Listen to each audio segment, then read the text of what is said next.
Ok. Y déjenme ver una cosa primero antes de compartir pantalla. No haya nada que uno no quiera que vean ahí. Que no, todo lo que está abierto. Entonces déjenme compartir pantalla. Ah, lo primero, ay, no, cierre este scan. Lo primero que quería, no, esto es. Lo primero que quería comentarles es que voy a cambiar un poco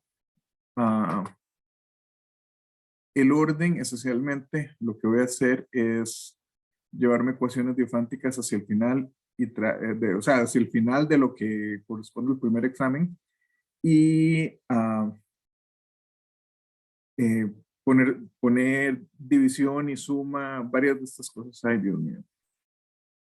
Varias de estas cosas. De hecho, creo que hoy podemos cubrir un montón de cosas ya.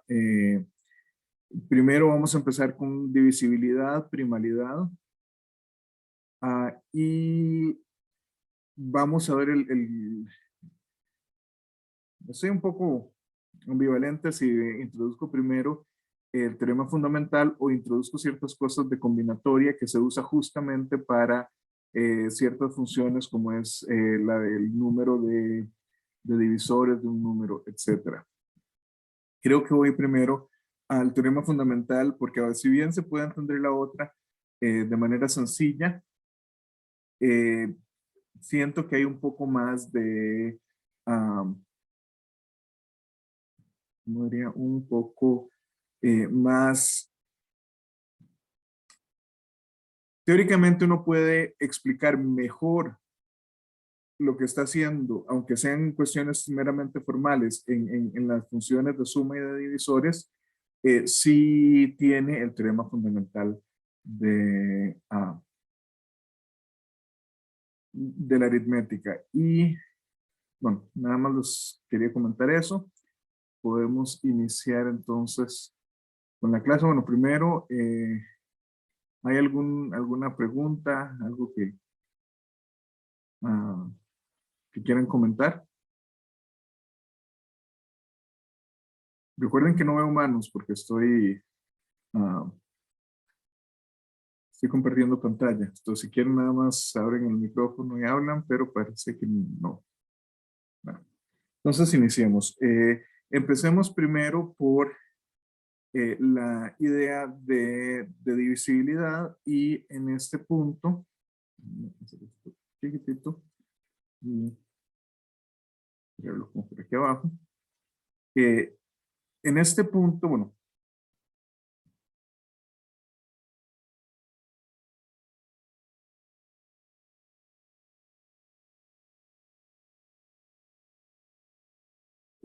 yo asumo que ustedes ya conocen lo elemental, el conjunto de los números naturales, que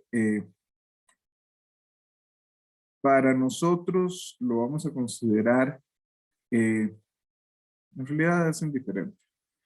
Hay quienes lo empiezan en 1, hay quienes lo empiezan en 0, pero yo asumo que todos están familiarizados con él y con la notación y el conjunto de los números enteros, que es los naturales más los negativos,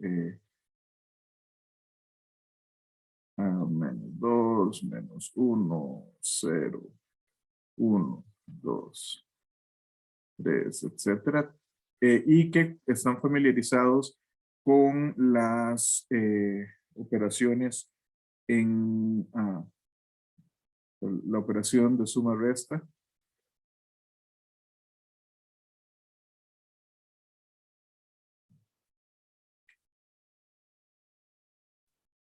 Bueno, suma, resta, multiplicación y división. Entonces, de momento no vamos a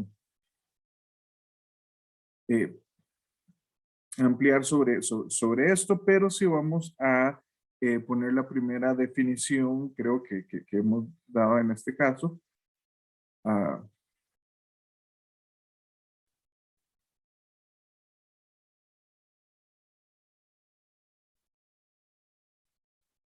y que sería, eh, decimos que A divide a B, ah, y lo vamos a escribir como A rayita B. Sí, ¿qué se imaginan qué es lo que sucede en este caso?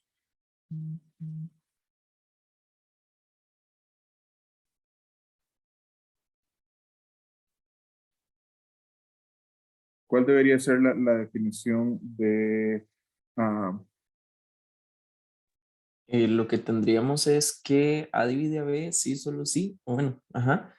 Eh, B multiplicado por un K es igual al valor de A. no, al revés.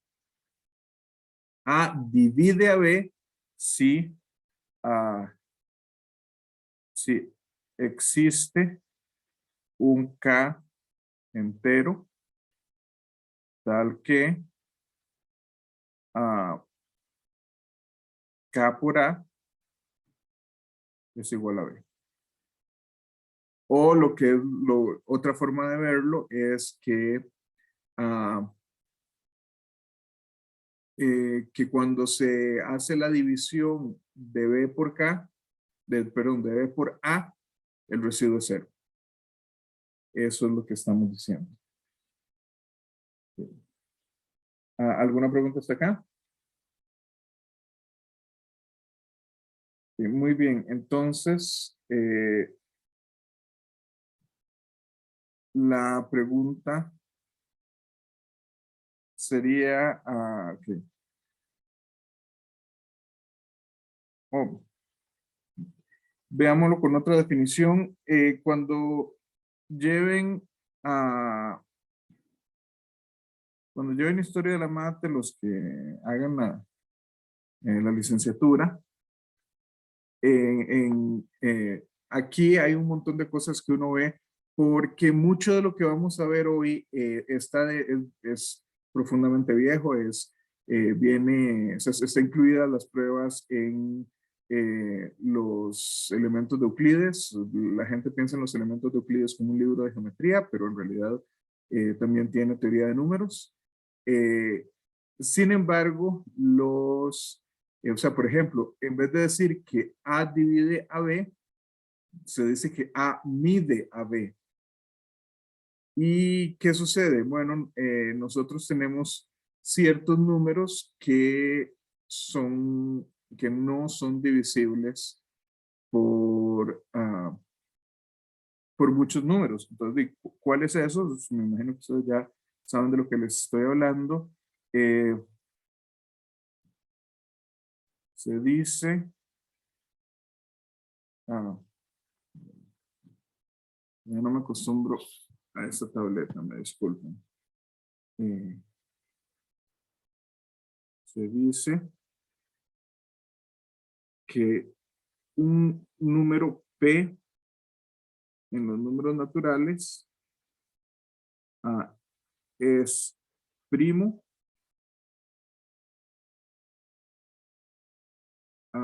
si, eh, si lo siguiente es cierto. O sea, la forma sería si, dado que A divide a B, perdón, A divide a P, A divide a P, implica que A es igual a 1 o A es igual a P. Es un número, como ya lo hemos visto, que es divisible únicamente por uno y por sí mismo. Eh, Nosotros perfectamente podemos encontrar cientos de ejemplos, no, un número infinito de ejemplos, de hecho, tanto de primos como de números que no son primos. O sea, por ejemplo, nosotros vamos a tener a a 5, o acordémonos de una cosa, acordémonos que si A y B son números naturales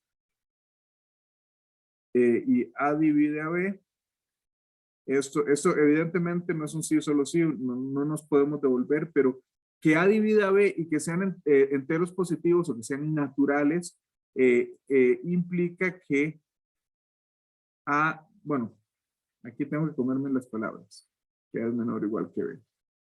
Aquí tengo que comerme las palabras porque esto funciona, o sea, por nosotros definimos a n conteniendo a 0, entonces aquí deberíamos quitar el 0.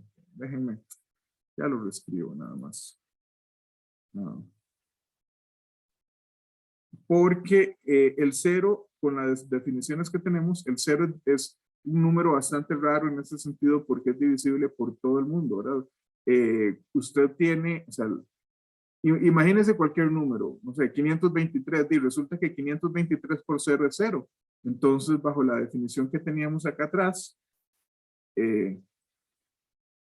esta que nos dice A divide a B, si existe un entero tal que K por A es igual a B, de ese entero es 0. O sea, yo puedo poner aquí 2022 y 2022 por 0 es 0. Entonces, 2022 bajo esta definición divide a 0. Entonces, 0 se convierte en ese número extraño y, pero en este caso, imaginémonos que estamos hablando más bien, o si en vez de usar hacemos mejor una notación más acorde, en vez de hablar de números naturales y excluimos al 0, en realidad de lo que estamos hablando es de enteros positivos y nosotros tendemos a representar el conjunto de enteros positivos de esta manera. La z con lo que parece un exponente de un símbolo de más. O sea, son todos los enteros que son positivos y espero que sea un concepto que no sea nuevo para nadie. El 0, por tener esas cuestiones, esas propiedades raras, el 0 no se considera ni positivo ni negativo. Entonces, si tenemos dos números dos números enteros positivos tal que A divide a B, entonces en este caso esto implica que A es menor o igual que B. Y hay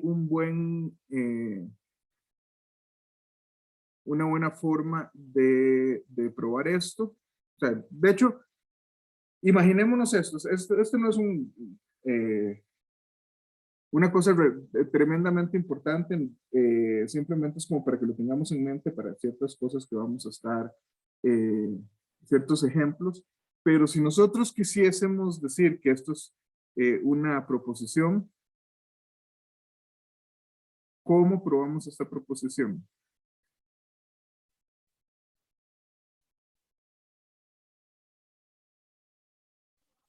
Tal vez por contradicción.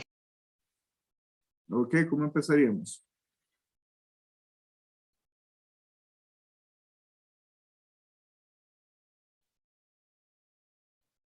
¿Qué es lo que queremos contradecir?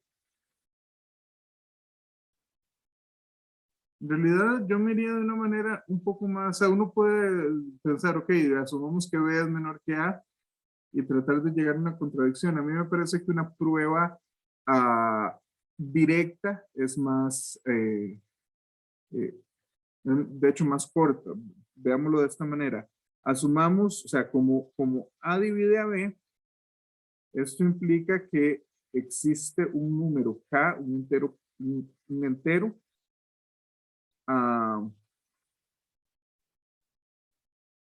tal que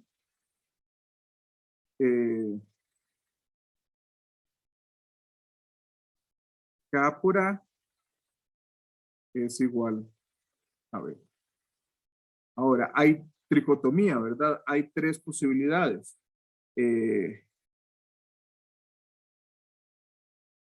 por tricotomía,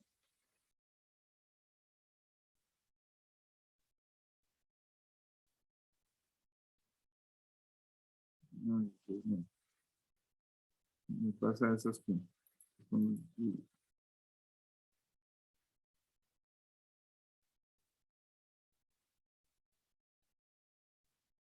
un momento que no sé qué me está pasando con esto. Entonces cambiamos. ¿Qué pasa algo?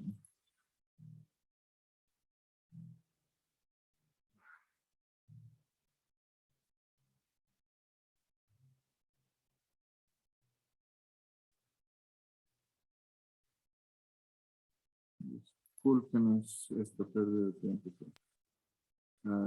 Por tricotomía, tenemos tres casos. Puede ser que K sea igual a 0. Puede ser que K sea, perdón, no igual, que K sea que K sea menor que 0 o que K sea mayor que 0. Entonces, ¿qué sucede? Si K es igual a 0, esto implica que B, que es igual a K por A, es igual a 0 por A, que es igual a 0, pero ya dijimos que B es positivo. Entonces, esta no se vale. Si K es menor que 0, entonces K es negativo, A es positivo, y esto implica que K por A es la multiplicación de un número negativo por un número positivo. ¿Qué pasa cuando multiplicamos un número negativo por un número positivo? Bueno, nos pasa que el resultado es negativo, lo cual implica que B es menor que 0, pero eso no se puede.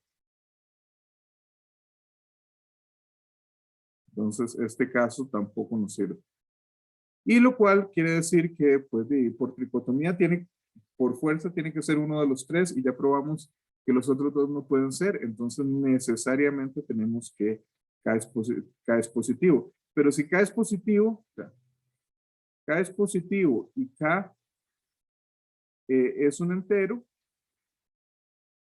eso implica que K es mayor o igual que 1, ¿cierto?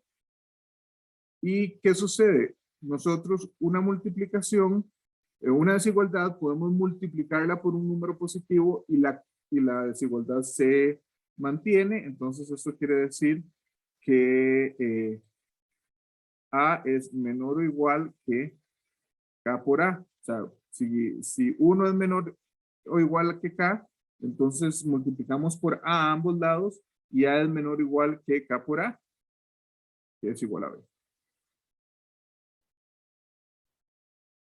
¿Queda clara la idea de la prueba? ¿Hay algún punto sobre el que prefieran que me devuelva?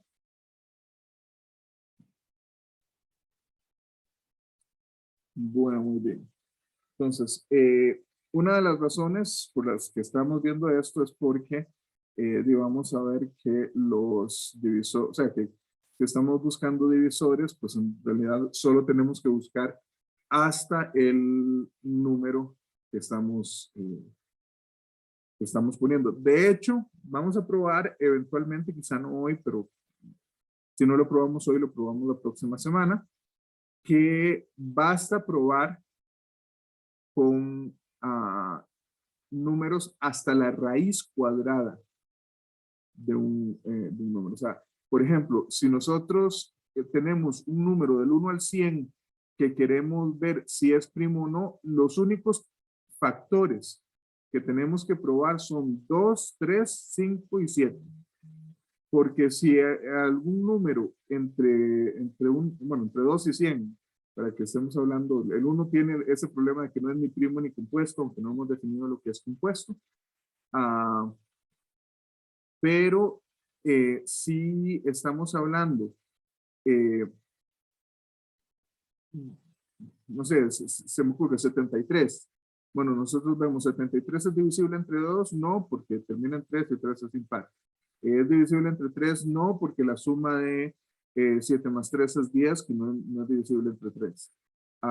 ¿Es divisible entre 7? No, porque, bueno, hacemos la división de 73 entre 7 y claramente nos da 3. Bueno, y me salté el 5. ¿Es divisible entre 5? No, porque para ser divisible entre 5 debería terminar en 0 o en 5 y termina en 3. Entonces, como no es divisible por ninguno de esos 4, es, eh, es definitivamente impar, perdón, es definitivamente primo. Eso no nos serviría si nosotros estuviésemos haciendo, no sé, 143. Podemos hacer lo mismo. De hecho, déjenme escribirlo. En este caso, 173 es primo.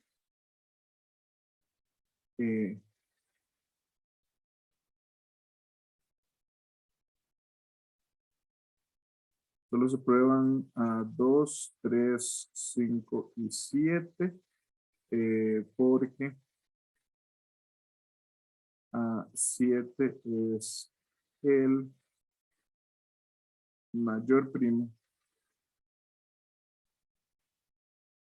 menor o igual que raíz cuadrada de 73. Ahora, evidentemente, esto depende del número con el que lo estamos hablando. Vamos a probar ese principio dentro de no mucho. Pero podemos pensar en esto porque ¿qué sucede si nosotros estamos con 143? ¿Es 143 primo? Bueno, nosotros tratamos que tratamos 2, 3, o sea, si nosotros tratáramos solo los que habíamos tratado la vez pasada, ya no se puede. En este caso, tenemos 2 no divide a 43 porque es 143 porque es impar. 3 no lo divide porque si sumamos los dígitos 1 más 4 más 3, bueno, yo asumo, eventualmente vamos a probar incluso la prueba de la divisibilidad por 3 es simpática y es bastante simple.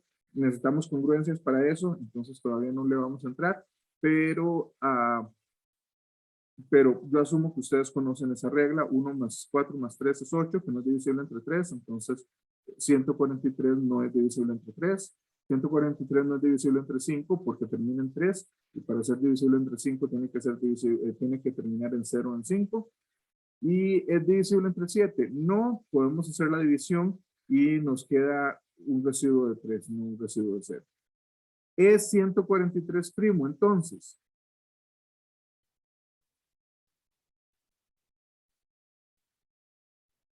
Podemos determinar hasta acá que 143 es primo. Hasta el momento no le hemos encontrado ningún otro divisor que 1 en sí mismo. Pero el problema es que, como les estaba diciendo, tenemos que probar hasta la raíz cuadrada del número. La raíz cuadrada de 73 es 8 punto algo. O sea, 73 está entre 64 y 81. 81 es 9 al cuadrado, 64 es 8 al cuadrado, entonces raíz cuadrada de 73 es por ahí de 8 punto algo. Es mayor que 8 menor que 9. Cuando hacemos la raíz cuadrada de 143, eso nos va a dar 11.9 algo. ¿Y cómo sé eso? Bueno, porque yo sé que 144 es 12 al cuadrado. Entonces, 143, la raíz cuadrada tiene que ser menor que 12, pero no por mucho. Entonces, resulta que en este caso hay un primo más que tenemos que probar, que es 11. Y ahí se nos acaba porque resulta que cuando hacemos esa prueba, usualmente voy a hacer el punto, pero aquí como ustedes son solo números, déjenme usar la X. 143 es 11 por 3.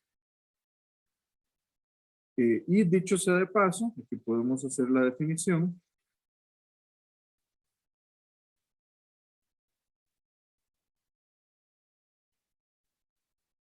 Que eh, n, hagamos lo mismo, hablemos de enteros positivos mejor. Un entero positivo es compuesto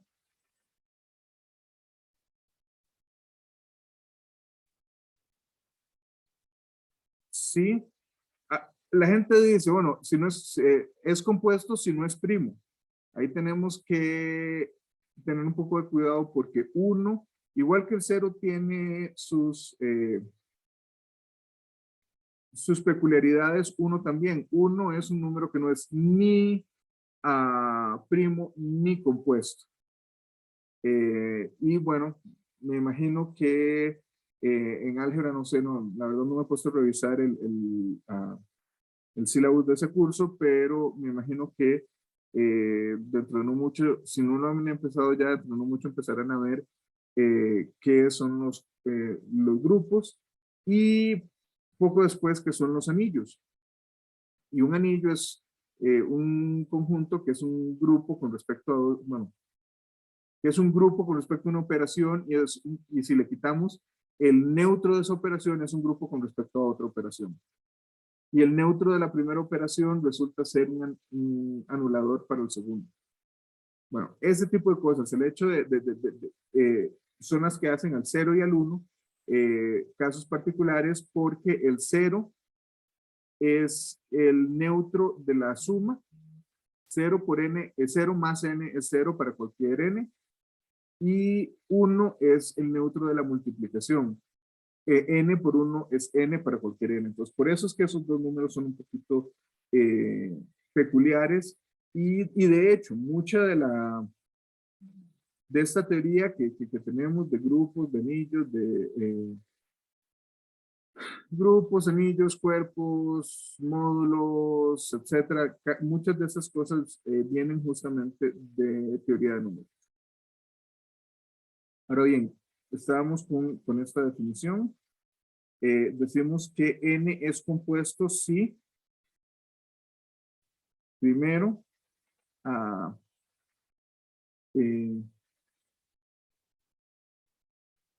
n tiene que ser mayor que 1 y segundo n no es primo.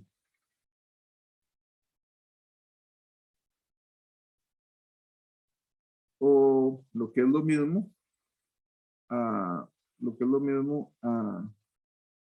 existe Q distinto de 1 y Q distinto de n, tal que Q divide a n. Bueno, y aquí evidentemente estamos hablando en este caso de Q mayor, perdón, aquí. De hecho, podemos Q estrictamente mayor que 0. Evidentemente Q tendría que ser estrictamente mayor que 1 porque estamos diciendo que es positivo y que no es 1, entonces tiene que ser estrictamente mayor que 1, pero de eso estamos hablando. Ustedes, me imagino que todos estos conceptos los han visto en más de una ocasión. Pregunta, ¿cuántos primos hay?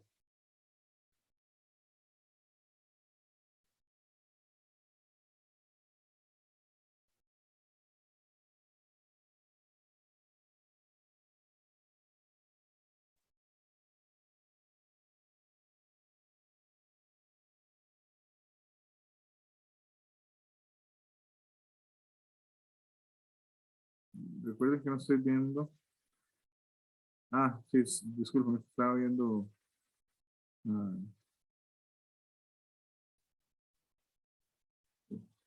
eh,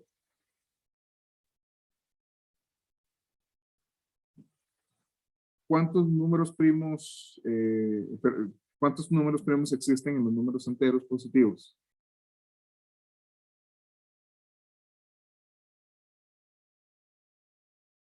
El compañero Brendan dijo en el chat que infinitos.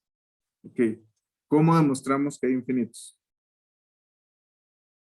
Y esta es la prueba clásica. Esta es una prueba por contradicción y es una prueba, de hecho, ah, podemos ponerlo acá y yo creo que sería en este caso, me parece, el primer teorema que estaríamos probando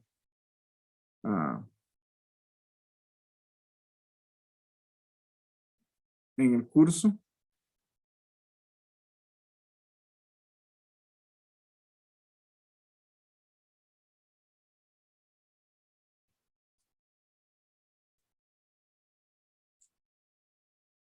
Entonces, el teorema es, y es cierto, ah, existen infinitos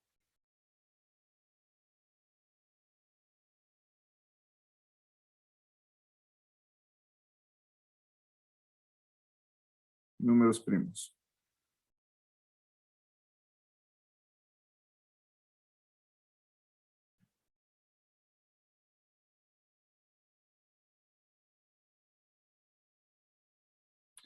¿Cómo se les ocurre que podamos probar esto?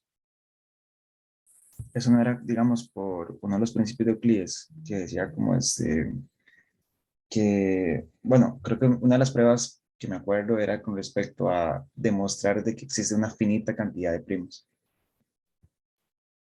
Sí, o sea, en este caso lo vamos a hacer por contradicción. Vamos a asumir que la negación del teorema es cierta y ver qué concluimos a partir de ahí. Ah, asumamos que hay un número finito de primos.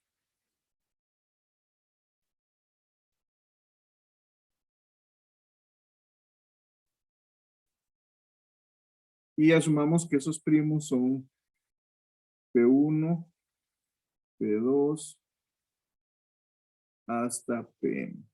N puede ser muy grande, pueden ser 10.000 millones de primos, pero es un número finito de primos. ¿Y qué sucede? Bueno, en este caso lo que vamos a hacer es considerar el siguiente número. N, vamos a hacer la multiplicación de P1 por P2 por P3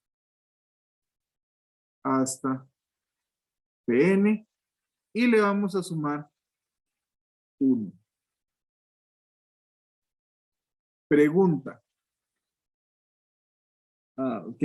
Claramente, bueno, primero, claramente,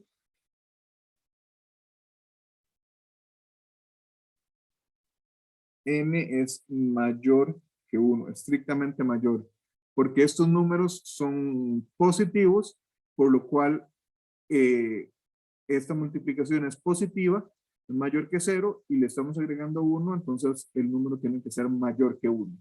Entonces, si no es 1, ya vimos que tiene que ser o primo o compuesto. Entonces, la pregunta sería, ¿es n compuesto?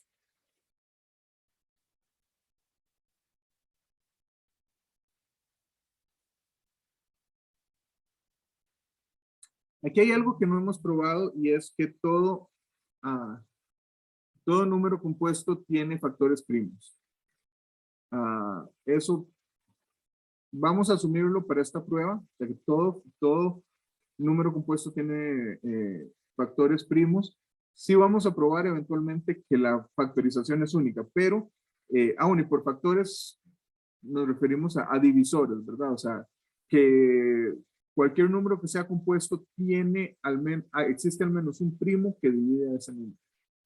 De hecho, eso es buen problemita para la tarea de probar ah, que si un número es compuesto, necesariamente tiene que ser un número primo, pero asumiendo esto, entonces, si si PJ divide a N, Entonces,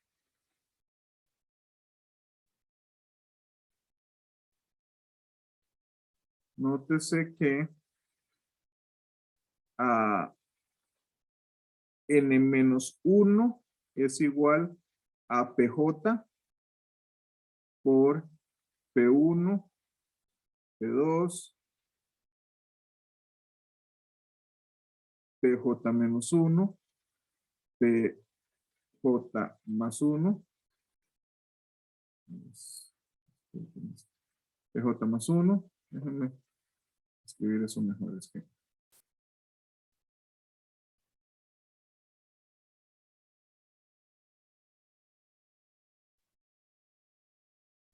hasta Pn.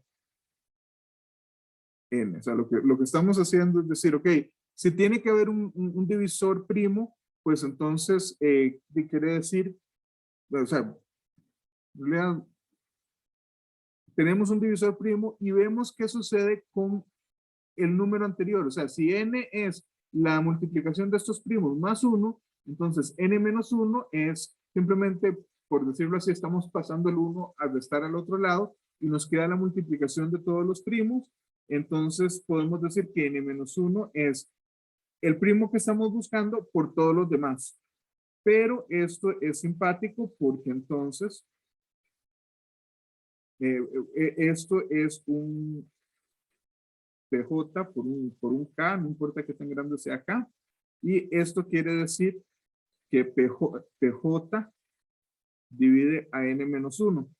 ¿Y qué sabíamos cuando incluso ni siquiera si es un factor primo? ¿Qué sabíamos si un número divide a dos números distintos? Lo vimos la clase pasada.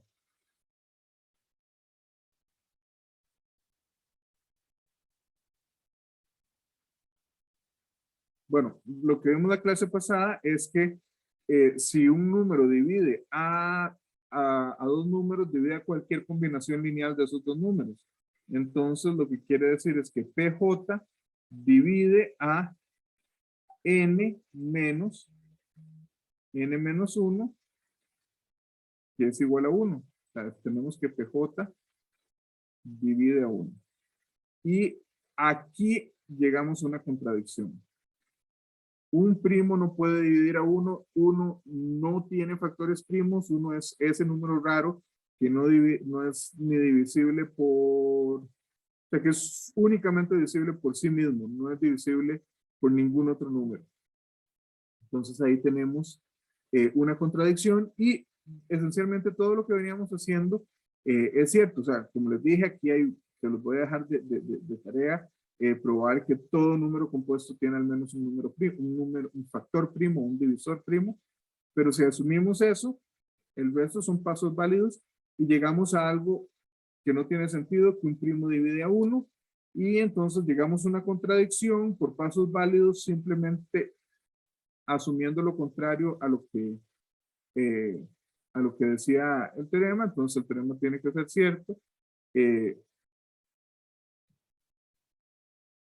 Existen infinitos primos.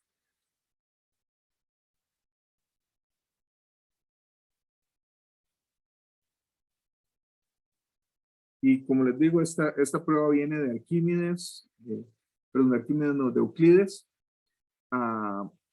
Y posiblemente precede a Euclides por mucho tiempo.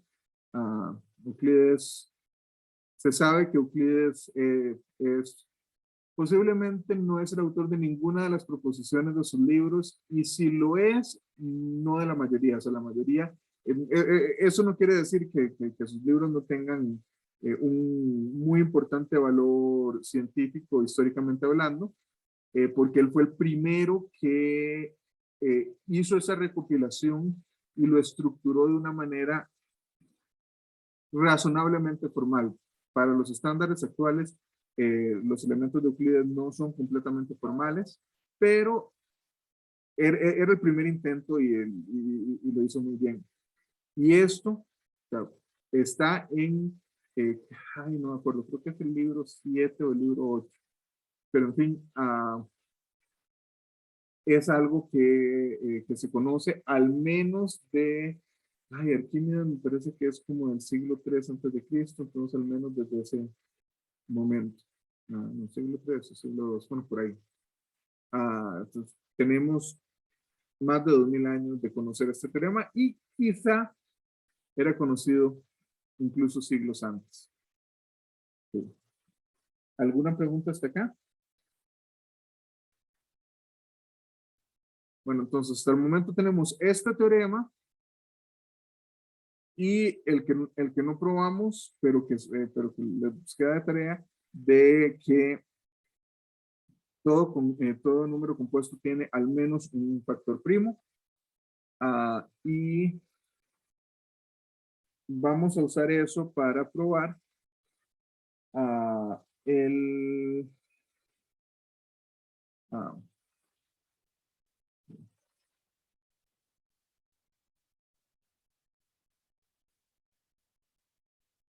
teorema fundamental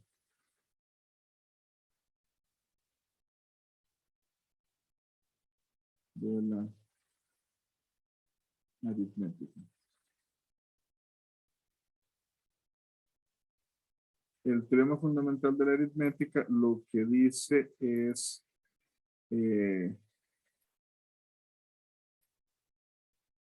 si P1 hasta PK son factores, son primos, son números primos, no factores. Son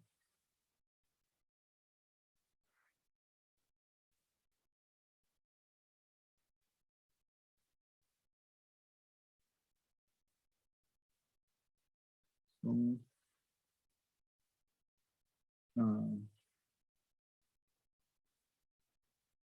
no había puesto.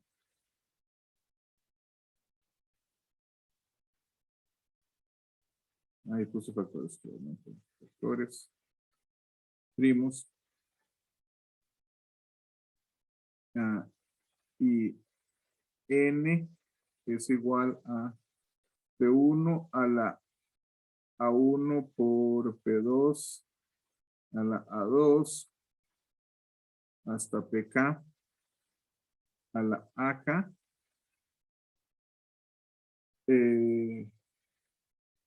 Entonces, esa factorización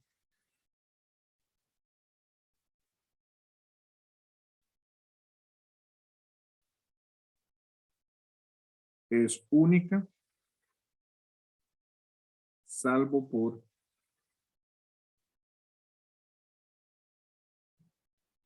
orden de factores. ¿Qué es lo que estamos diciendo? Por ejemplo,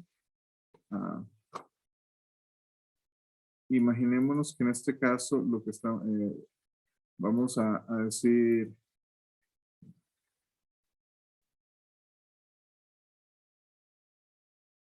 el número que habíamos visto hace un rato era 143, perdón.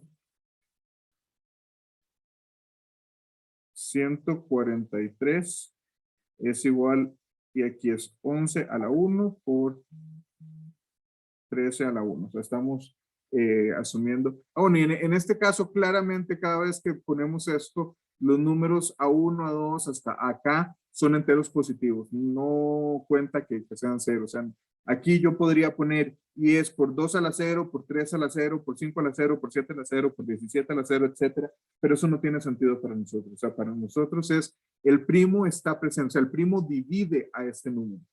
Pero en este caso, o sea, lo que estamos diciendo es que la única otra factorización, cuando ese otra está como entre comillas, sería si lo hacemos 13 a la 1 por 11 a la 1. O sea, para nosotros estas dos factorizaciones son completamente equivalentes, o como le decían a uno en la escuela, el orden de los factores no altera el producto. ¿Cómo se les ocurre que podemos probar el teorema fundamental de la aritmética?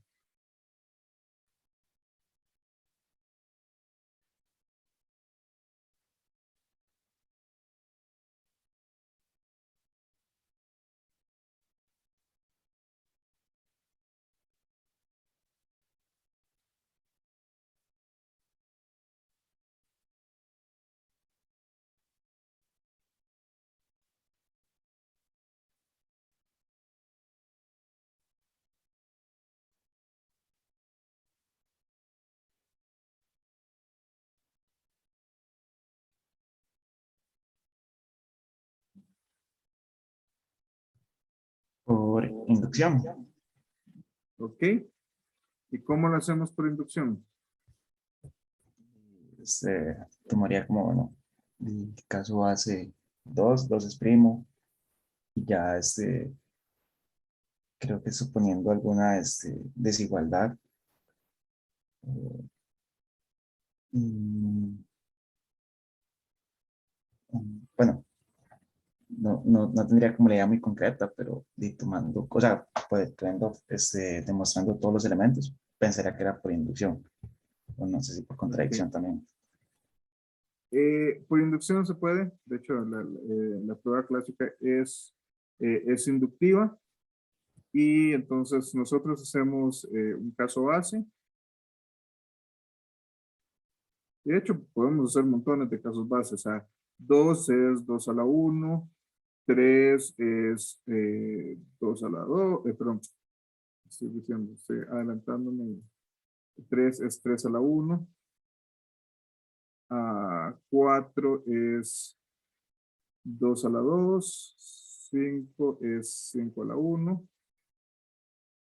6 es 2 a la 1 por 3 a la 1 y etcétera. O sea, casos podemos verlos. Y nuevamente aquí lo que tenemos que hacer es ver que lo que habíamos dicho de que solo, o sea que si A divide a B, entonces A es menor o igual que B, entonces solo tenemos que probar que sucede si, o sea, si dividimos por 2, por 3, por 4, por 5, no es divisible por 4, no es divisible por 5, es divisible por 2, es 2 y ahí nos sale la que es 2 por 3, en el caso del 6, ¿verdad? No es divisible entre 3 y ahí nos sale la 3 por 2, que ya dijimos que es equivalente porque es lo que obtenemos.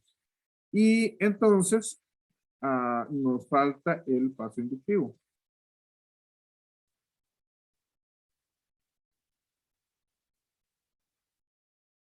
Entonces, el paso inductivo, aquí vamos a usar inducción fuerte, no inducción débil. Entonces, asumimos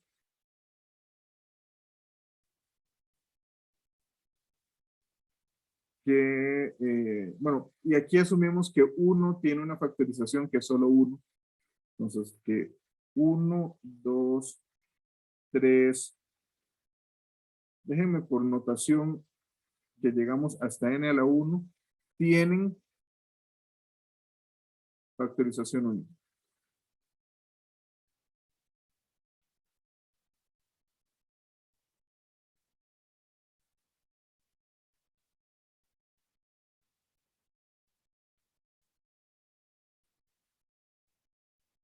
Entonces queremos probar que n más 1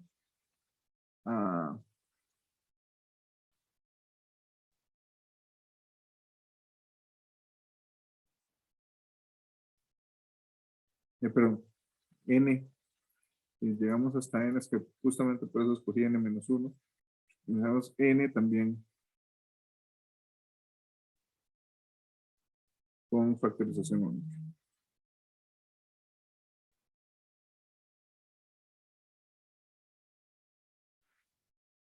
¿Cómo procedemos?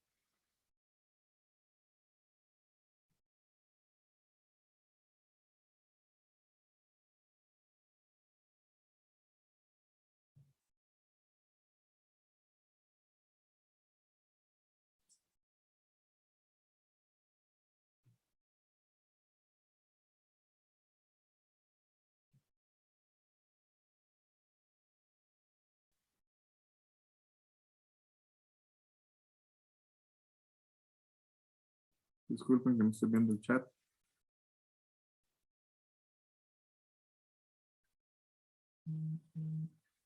Ya dicen que no se sabe aún por certeza. Okay. Bueno,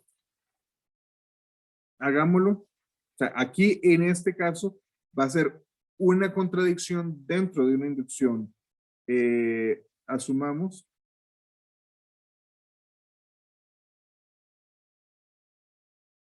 que n es igual a P1 a la A1 hasta P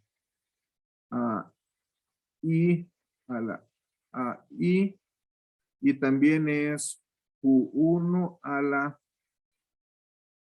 B1 hasta QJ a la BJ. Tenemos estos dos, estas que son dos factorizaciones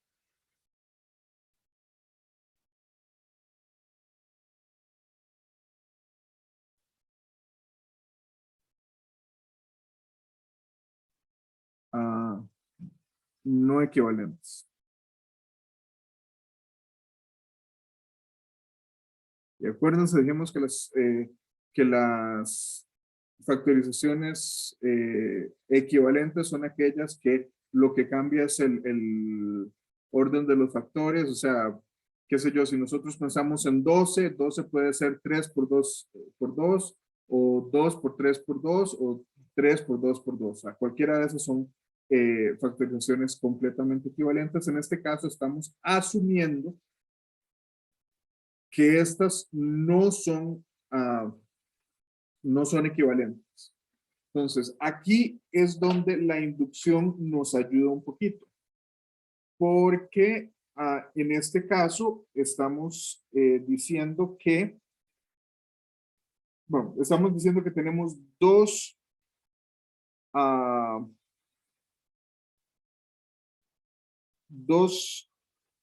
que no son equivalentes. Esto, y yo sé que va a sonar raro y no es tan visible, pero esto implica que la unión del conjunto P1, P2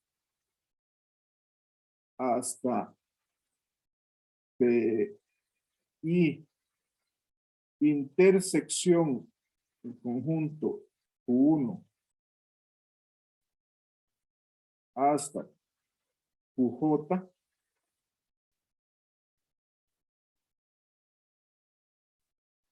es vacía.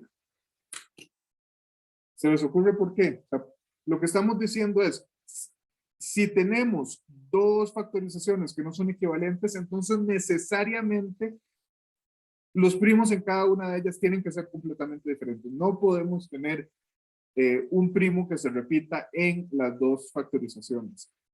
¿Se les ocurre por qué? No es trivial, pero tampoco es tan difícil.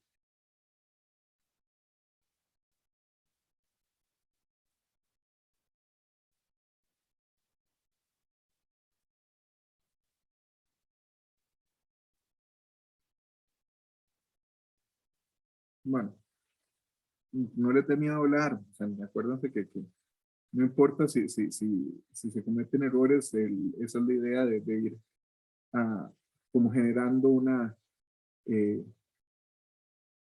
intuición en esto, pero veamos, en este caso, lo que sucede es que si hubiese un factor común,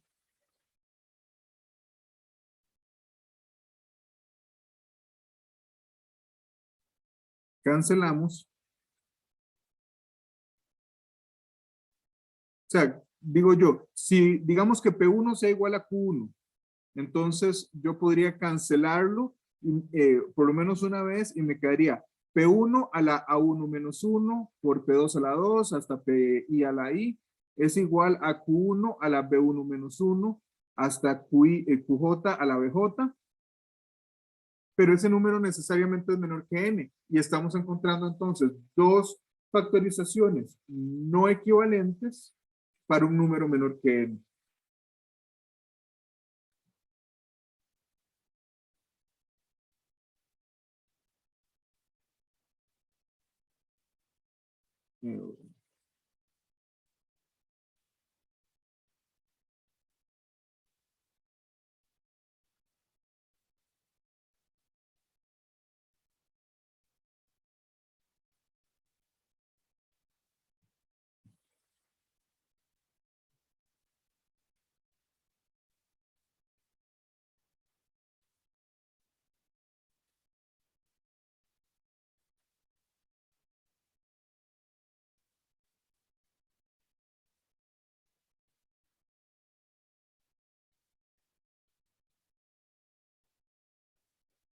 Entonces, y ya habíamos dicho que todos los números de 1 a n-1 tienen factorización única. Ahora, otra cosa que podemos decir,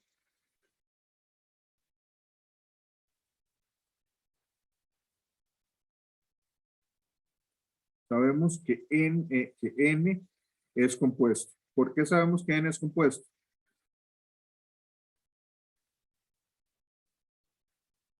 ¿Qué pasaría si n fuese primo?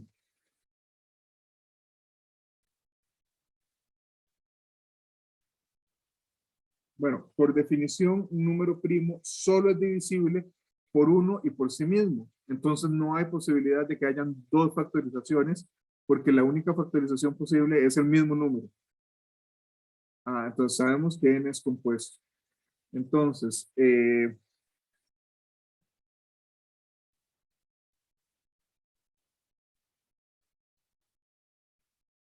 en cada factorización,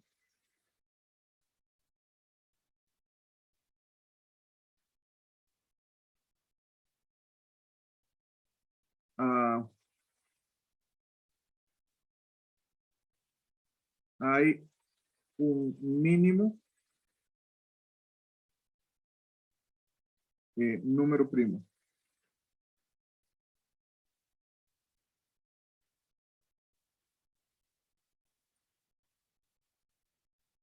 Sin pérdida de generalidad,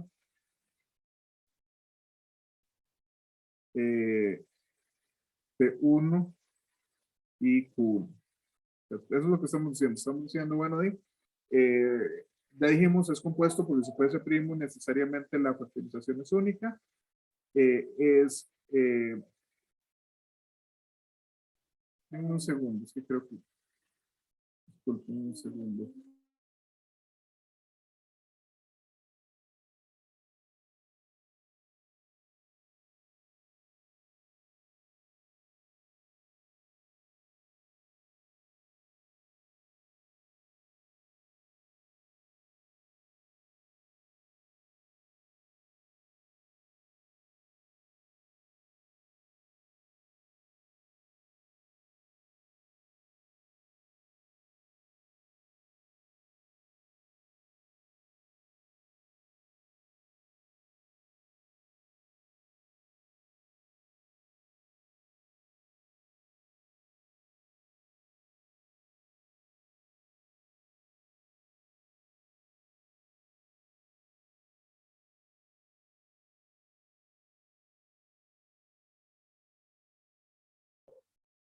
Disculpen la interrupción, pero sabía que ustedes iban a empezar a la hora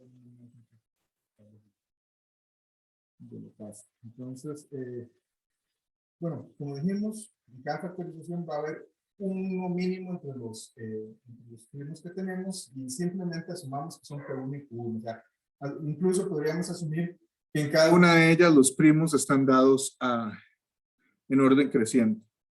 Entonces, sabemos que son distintos y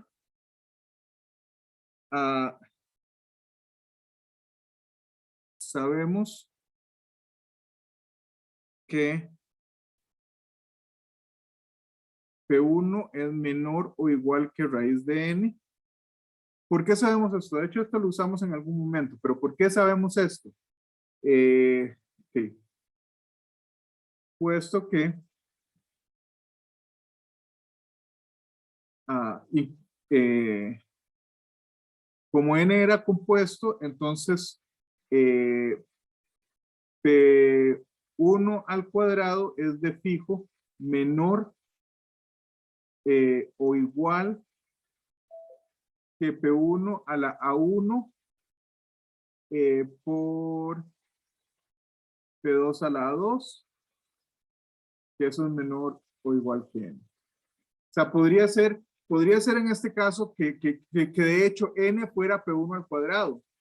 O podrías, como P1 era el menor, de fijo va a ser menor que el siguiente primo. Entonces, en cualquier caso, de fijo, esto es menor que n.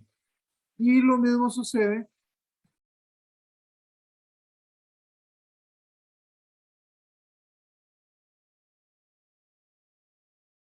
a Q1 es menor o igual que raíz de n como P1 y Q1. Como P1 es distinto de Q1, al menos una desigualdad es estricta.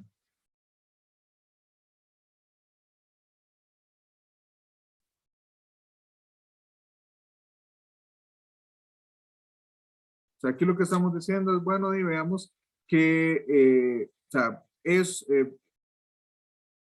un número compuesto, entonces el menor factor primo es de pico menor o igual que la raíz cuadrada. Lo mismo pasa con la otra, pero como esos factores no son iguales, y no puede ser que los dos sean iguales a raíz de n y que sean distintos entre sí, ¿verdad? Entonces, nuevamente aquí, cuando decimos sin pérdida de generalidad, usualmente lo que nos referimos es, bueno, tenemos varios casos, pero los casos en realidad son muy simétricos, es nada más como acomodarlos o de una forma o de la otra, pero podemos asumir solo uno de los casos porque los otros es nada más un pequeño reacomodo.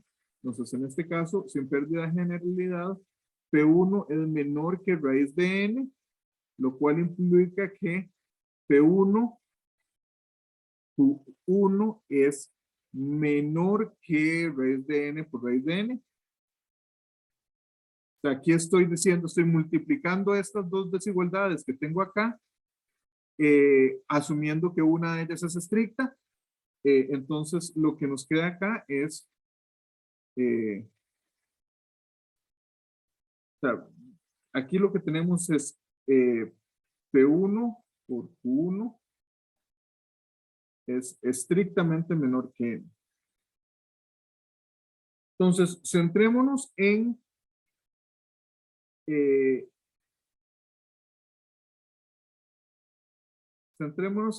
este número, en n menos Q1 por P1. Bueno, P1 por Q1, en cualquier orden, no importa. ¿Qué sabemos de este número?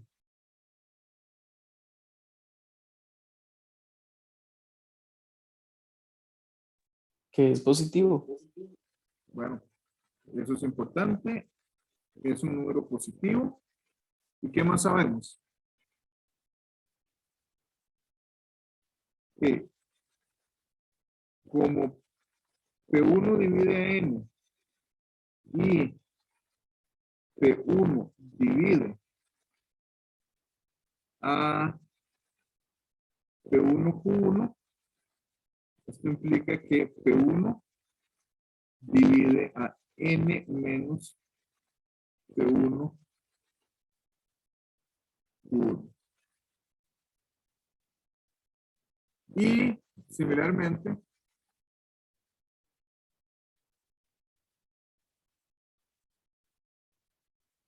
Q1 divide a n menos P1 por Q1. ¿Qué quiere decir esto?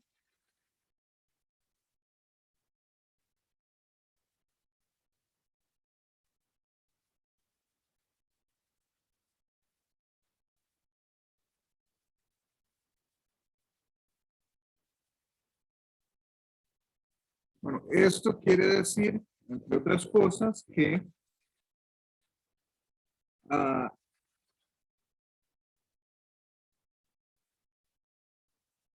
P1 por Q1 divide a n menos P1 por Q1. ¿Cierto? O sea, tenemos dos factores primos de ese número. Este número, bueno, importante, este número es positivo, pero es menor que n, es estrictamente menor que n. Entonces, por la hipótesis inductiva, este número tiene una factorización prima única. Y estamos encontrando dos factores primos, necesariamente esos factores son parte de la... esos factores son parte de la factorización única de ese número. Por eso es que podemos concluir que el producto divide a este número por el hecho de que ese número sí tiene factorización única. Pero ¿qué quiere decir? Esto quiere decir que P1Q1 divide a N menos P1Q1 más P1Q1, que es igual a N. Entonces, reescribámonos acá, P1Q1 divide a N, y aquí casi que podemos decir contradicción. ¿Por qué? Porque habíamos dicho que P1 y Q1 eran elementos de dos factorizaciones no equivalentes y que por ende no podía, y habíamos probado que si nosotros tenemos dos factorizaciones no equivalentes, y ese es el primer número para el que hay una operación no equivalente, entonces no podían haber primos compartidos. Pero si tenemos que esto divide a n, esto quiere decir que tenemos esto como parte de una factorización de n, donde tenemos a P1 y a Q1 juntos. Nuevamente, no se puede porque esta factorización compartiría P1 con la primera factorización, por lo cual tendría que ser la primera factorización, porque dos no equivalentes no pueden compartir factores primos. Pero entonces no podría tener a Q1 porque Q1 es factor de la segunda factorización y no había una factorización que los compartiera. No sé si ahí, como lo dije, queda claro, pero esencialmente aquí podemos decir que tenemos una contradicción.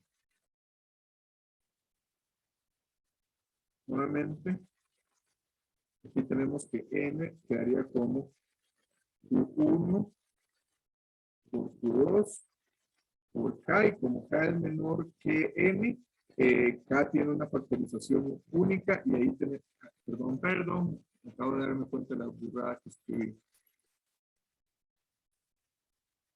N es P1 por Q1 por un cierto K. Este K tiene factorización única, entonces tenemos una factorización igual a P1 a 1 hasta P I a I igual a Q1 a la B1 hasta QJ a la BJ. Pero factorizaciones distintas. Funciones no equivalentes.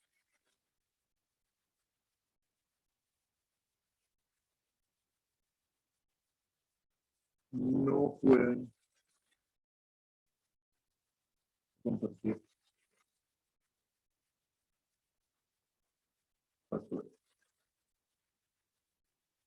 factores primos.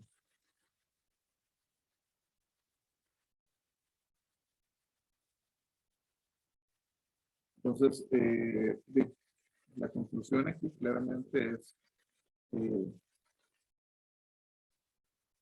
por lo tanto, si n es un número entero positivo, n tiene factorización.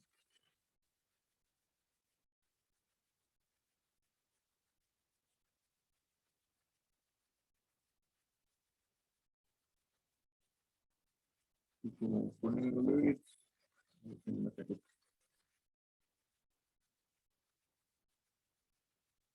¿Alguna pregunta hasta acá?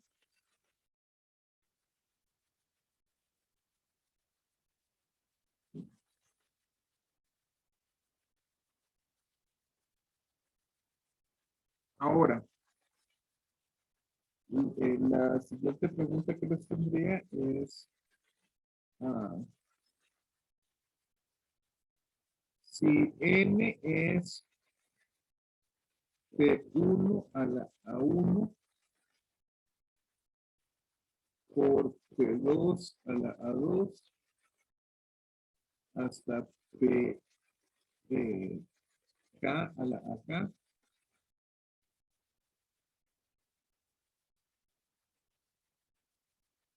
¿Cuántos factores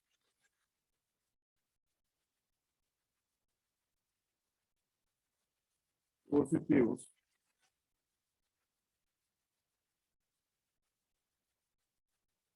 tiene N?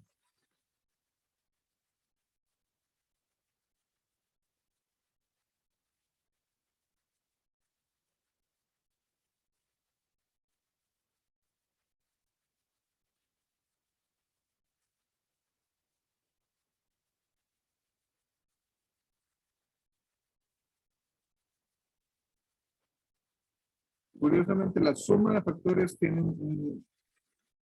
una notación bastante estándar. El número de factores no. Entonces vamos a denotar el número de factores por tau, pero eso es casi que esa. Tau de n es número de factores de n. Entonces veamos, si hacemos esto, ¿qué es tau de 1?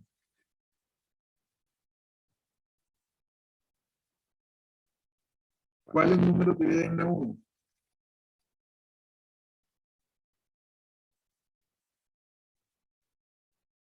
Bueno, habíamos dicho, 1 solo tiene un factor que lo divide, que es 1 mismo. Todos los demás tienen al menos 2 factores. Tau de 2, voy a poner 2 como 2 a la 1. Es 2. A 2 lo dividen 1 y 2. Tau de 3, 3 a la 1, es igual a 2. Tau de 4, que es 2 a la 2.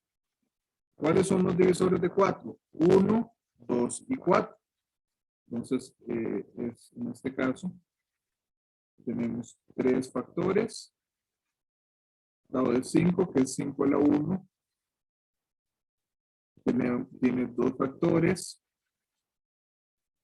Tau de 6, que es 2 a la 1 por 3 a la 1. 6, ¿cuáles son los divisores de 6? 1, 2, 3 y 6. 4 divisores.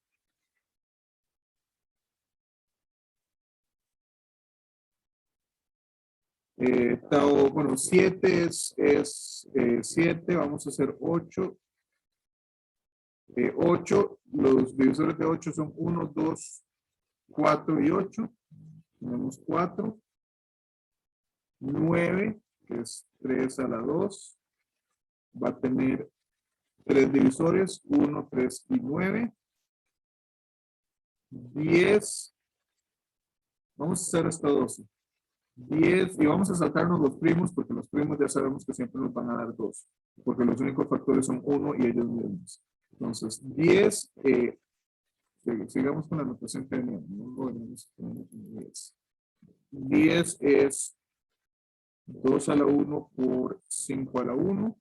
Esto va a tener 4 factores, 1, 2, 5 y 10. 4. 11 nos lo saltamos porque es primo y sabemos que es 2. Pero 12 es 2 a la 2 por 3 a la 1. ¿Y cuántos factores tiene 12? 12 tiene a 1, a 2, a 3, a 4, a 5 no, a 6. Y después de 6, el siguiente es 12. O sea, tiene 6 factores.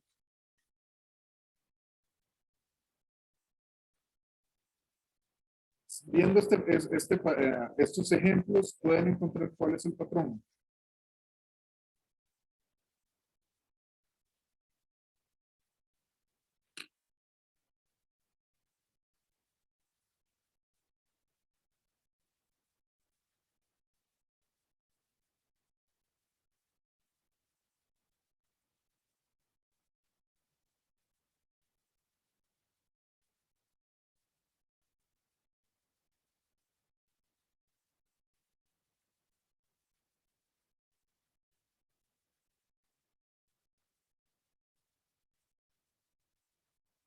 ¿Se les ocurre cuál puede ser el patrón?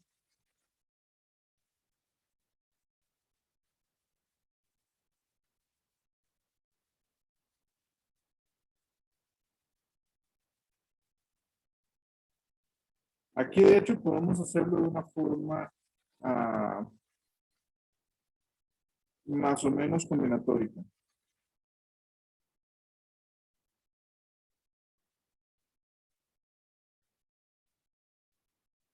Si me ven, es que estoy buscando un bonito ejemplo para trabajarlo.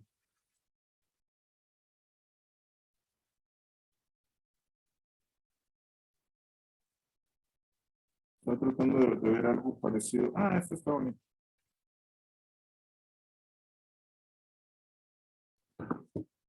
Ok. Bueno, veamos cómo lo ponemos.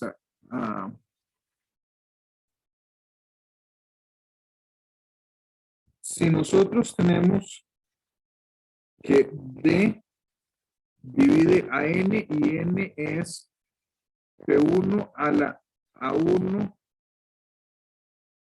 hasta PK a la AK. Entonces, ¿qué sucede? Definitivamente,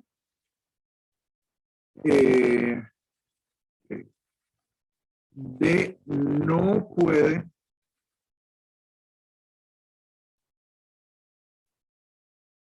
tener factores primos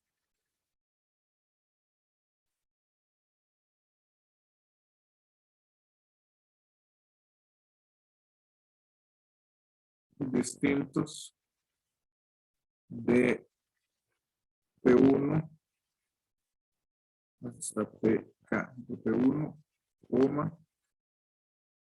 hasta PK. Nuevamente, no hemos explicado por qué, pero eso es un ejemplo, un ejercicio bastante sencillo, entonces lo voy a poner en la lista de ejercicios. Y ¿qué es, qué podemos decir ahí? Bueno, entonces, ¿qué sucedería? ¿Cuáles son los factores de, o cuáles son los exponentes de D? O sea, veamos, si nosotros nos ponemos a ver, podríamos tener P1, P2, P3 hasta PK. ¿Y cuáles son las posibilidades del exponente que representa a P1 en D? Bueno, podría ser que P1 no sea un factor de D, entonces, que fuese 0.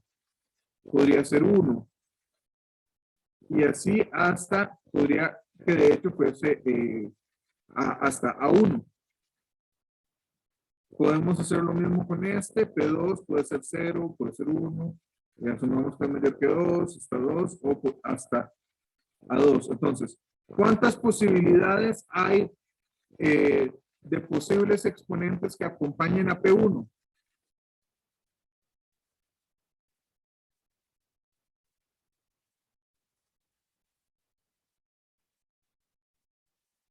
Si las posibilidades son 0, 1, 2, hasta A1, ¿cuántas posibilidades hay?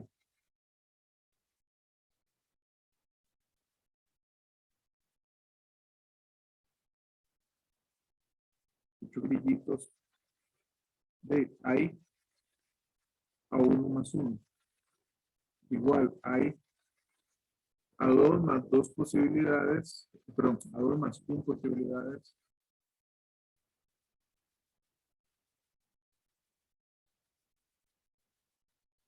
Y así sucesivamente hasta que llegamos a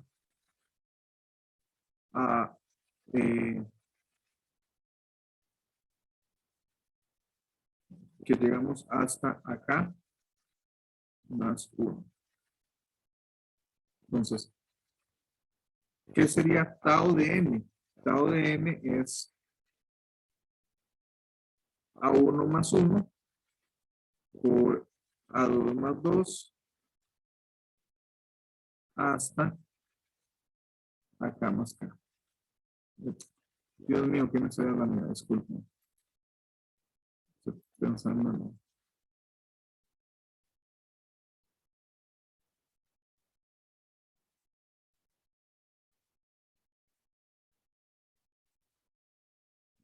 perdón, en este caso es tau de n es igual a 1 más 1 a 2 más 1 hasta acá más 1. Vean que eso o sea, si nos devolvemos a los ejemplos que teníamos de antes, tenemos que es un primo a la 1, entonces nada más S1 por más 1. Aquí tenemos un primo a la 2, entonces el número de divisores sería S exponente más 1, que es 3. Aquí tenemos dos exponentes que son 1 y 1, entonces sería 1 más 1 por 1 más 1, o sea, 2 por 2 es 4. Aquí tenemos que sería 2 más 1, 3, 1 más 1, 2, 2 por 3, 6. Y así sucesivamente. Entonces, por ejemplo,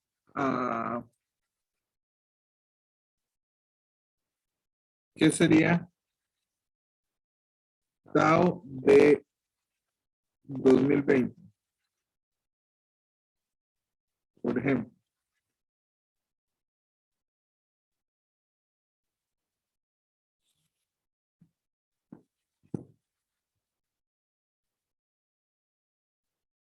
Bueno, en este caso, si nosotros factorizamos 2020, esto estamos diciendo que es 2 a la 2 por 5 a la 1 por 101 a la 1. Pues, ¿cuál es el número de factores de ahí?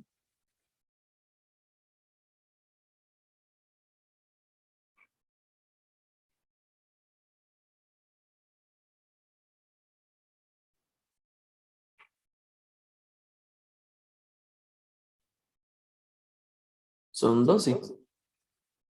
Efectivamente, en este caso, o sea, esto sería 2 más 1 por 1 más 1 por 1 más 1, que es igual a 12. Y veamos, déjenme buscar otro ejemplito.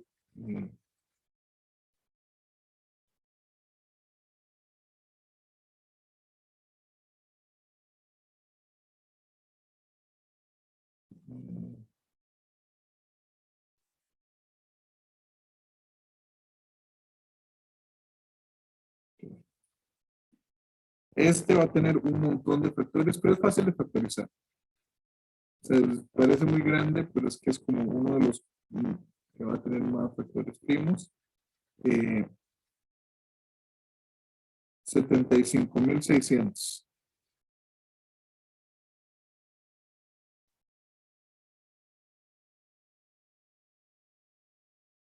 ¿Cuál sería la factorización? O sea, ¿cuál sería el número de divisores que estamos buscando?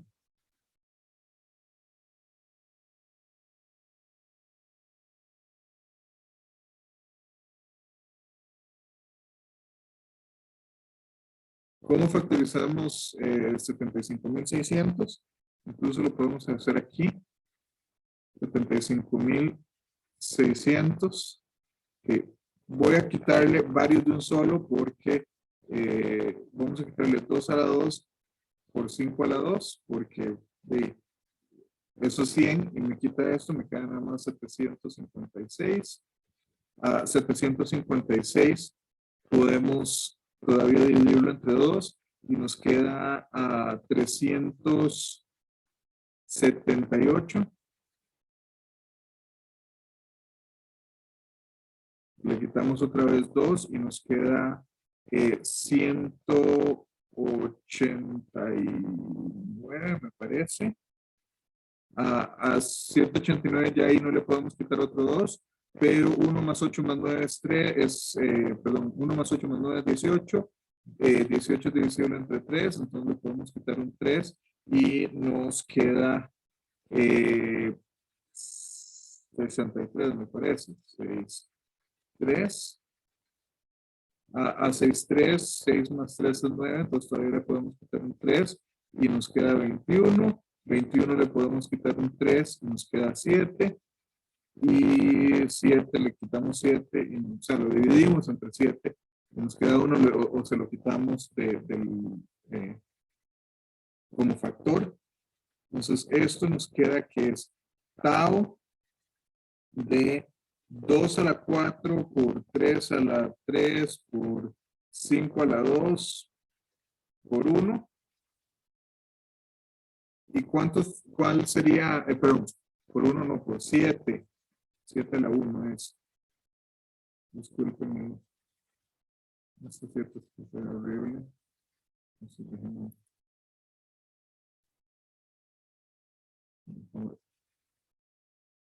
7 a la 1. ¿Y qué sería esto? Bueno, sería 4 más 1, 5, por 3 más 1, 3 más 1 es 4. Entonces 5 por 4 por 3 por 2, ¿verdad? Y 5 por 4 por 3 por 2 es 5 factorial, lo mismo que 5. Entonces, este número tiene 120 factores distintos. Ya es un montón. Okay. ¿Alguna pregunta hasta acá? Bueno, entonces voy a hacer algo. Vamos a ir terminando ya casi. Yo sé que esto es tanto para ustedes como para mí la clase en línea tiene que ser un poco más cansada. Este argumento que tenemos acá puede adaptarse un poco para la siguiente, para responder la siguiente pregunta. ¿Cuál es la suma de todos los factores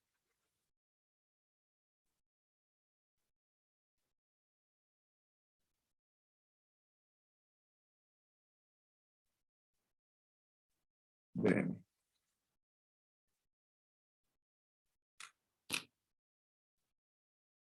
Entonces ahí es nada más, o sea, por ejemplo, para cualquier primo, los factores de un primo es el primo y 1, entonces la suma sería, o sea, si es P más 1. Si nosotros tuviéramos una potencia, por ejemplo, si tuviéramos, por ejemplo, 81, que es 3 a la 4. Entonces los factores son 1, 3, 9, 27 y 34. Entonces 1 más 3 es 4, más 9 es 13, más 27 es 40, más 81 es 121. 121.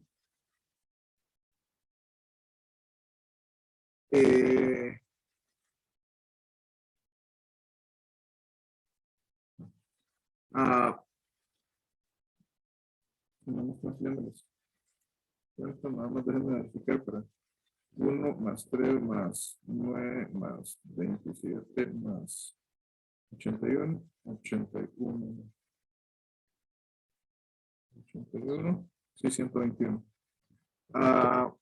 Y así sucesivamente, o sea, por ejemplo, un número como 6 es un número vacilón, es un número perfecto, o sea, se llama el número perfecto a ese tipo de números y solo se conocen unos pocos de ellos y de hecho es un problema abierto si existen un número finito o un número infinito de ellos. Un número perfecto es un número como el 6 que la suma de sus factores es exactamente el doble o la suma de factores propios es igual al número. ¿Por qué? Porque 6 es, los factores son 1, 2, 3 y 6. 1 más 2 es 3, más 3 es 6, más 6 es 12. Los factores propios, es decir, los que no son iguales a él, serían 1, 2 y 3, y 1 más 2 más 3 es 6. Eso se cumple, se conocen creo como 5 o 6 más números perfectos, pero bueno, es un caso particular, si tuviésemos, qué sé yo, 12, 12, ¿cuáles son los factores de 12? Los factores de 12 son 1, 2, 3, 4, 6 y 12. 1, 2, 3, 4 son 10, y 6 son 16, y 12 son 28. Ok. Y así podemos ir a buscar un montón de diferentes casos. ¿Cuál sería la suma en general? O sea, ¿cuál es la fórmula? Y de la misma manera que, parece que hace un momento en la anterior, llegamos a esta fórmula, hay una fórmula para la suma. Entonces, la suma usualmente la vamos a representar como sigma de n, que es la suma de todos los factores positivos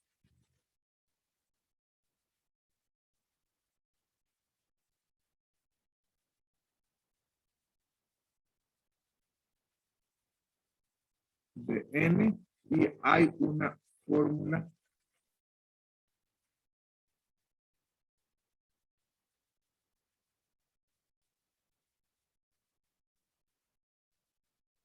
evidentemente si la buscan la van a encontrar, pero la idea para que vayan entendiendo los conceptos que vamos viendo, especialmente esa parte de combinatoria mezclada con teoría de números, es, hay una forma de verlo más o menos como viéndolo como desde acá, o sea, con un razonamiento muy similar al que hicimos acá para probarlo. Trátenlo y lo veríamos el lunes. ¿Alguna pregunta hasta acá?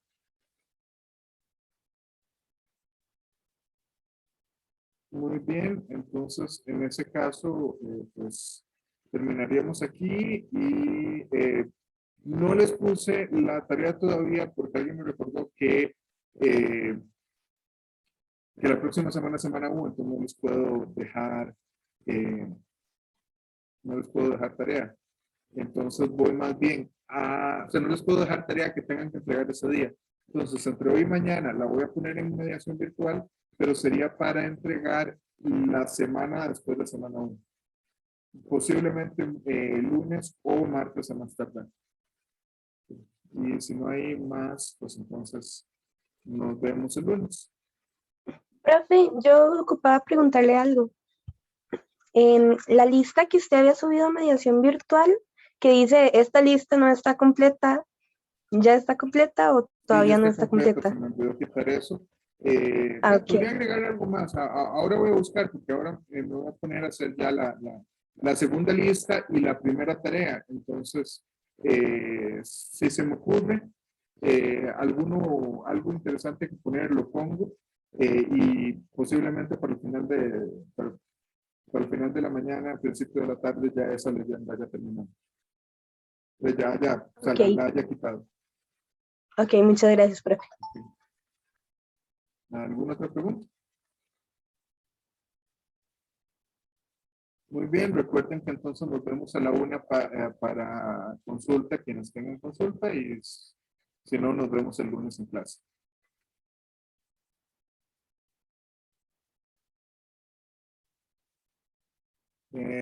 ¿Qué, Juan José, nos podemos quedar si tienen una duda? Ok, gracias. ¿Me dice cuál es su duda? Es que estaba avanzando tratando de de encontrar esa fórmula y era para ver si usted me podría ayudar porque sí llegué a un puntillo en el que me quedé pegado, pero es que ahora a la 1 yo tengo que ir a la U porque tenemos clases en la tarde, pero yo vivo lejos, entonces ocupo irme temprano y no me da chance de ir a la consulta. Ok.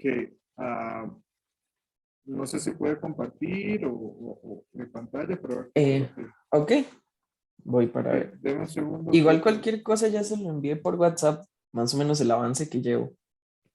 Ok, entonces déjeme ver y ya lo comparto. Sí. Así.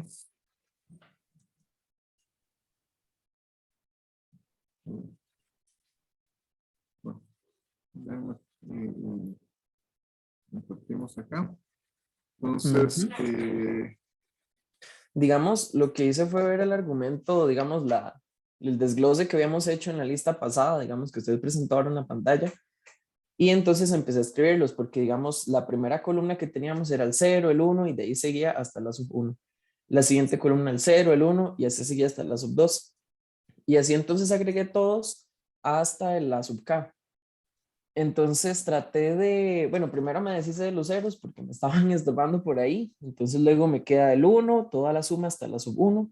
Luego otra vez un 1, toda la suma pero ahora hasta la sub 2 y así consecutivamente.